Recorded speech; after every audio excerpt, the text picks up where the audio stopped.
శ్రీరామనవమి పండగ ఏప్రిల్ 5న లేదా 6 తిథి ఏమిటి? మరి ఆ వివరాలు ఏమిటో పూర్తిగా తెలుసుకునే ముందు మీరు ఏమైనా సమస్యలతో బాధపడుతుంటే వాటి పరిష్కారం కోసం మీరు మా గురువు గారి నెంబర్కి కాల్ చేసి మీ సమస్యకు తగిన పరిష్కారం పొందండి. ఖచ్చితంగా మీ సమస్య పరిష్కారం అవుతుంది. ఇక వివరాల్లోకి వెళ్తే శ్రీరామనవమి హిందూ మతంలో ఒక ముఖ్యమైన పండుగ. దీనిని శ్రీరామనవమి జన్మదినోత్సవంగా మాత్రమే కాదు, శ్రీరాముల కళ్యాణం, శ్రీరామ పట్టాభిషేకం కూడా జరుపుకుంటారు. ఈ పండుగకు చైత్ర మాసంలోని శుక్లపక్షంలో 9వ రోజున జరుపుకుంటారు. ఇది సాధారణంగా మార్చి, ఏప్రిల్ నెలలో వస్తుంది. ఈ రోజున భక్తులు ఉపవాసం ఉంటారు, రామాయణం పఠిస్తారు. అయితే హిందూ క్యాలెండర్ ప్రకారం చైత్ర మాసంలోని శుక్లపక్ష నవమి తిథి ఏప్రిల్ 5న సాయంత్రం 7:26 ప్రారంభమవుతుంది.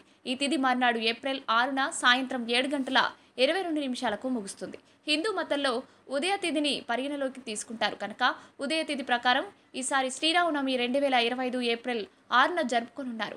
శ్రీరామనవమి పండుగ హిందూ మతంలో చాలా పవిత్రమైంది, ముఖ్యమైనదిగా పరిగణించబడుతుంది. ఇది శ్రీరాముని జన్మదినం. జీవితంలో సద్గుణాలను స్వీకరించాలనే సందేశాన్ని ఈ పండుగ ఇస్తుంది. ధర్మాన్ని స్థాపించడానికి, అధర్మాన్ని నాశనం చేయడానికి మానవునిగా శ్రీ మహావిష్ణువు దాల్చిన 7వ అవతారం శ్రీరామునిగా భావిస్తారు.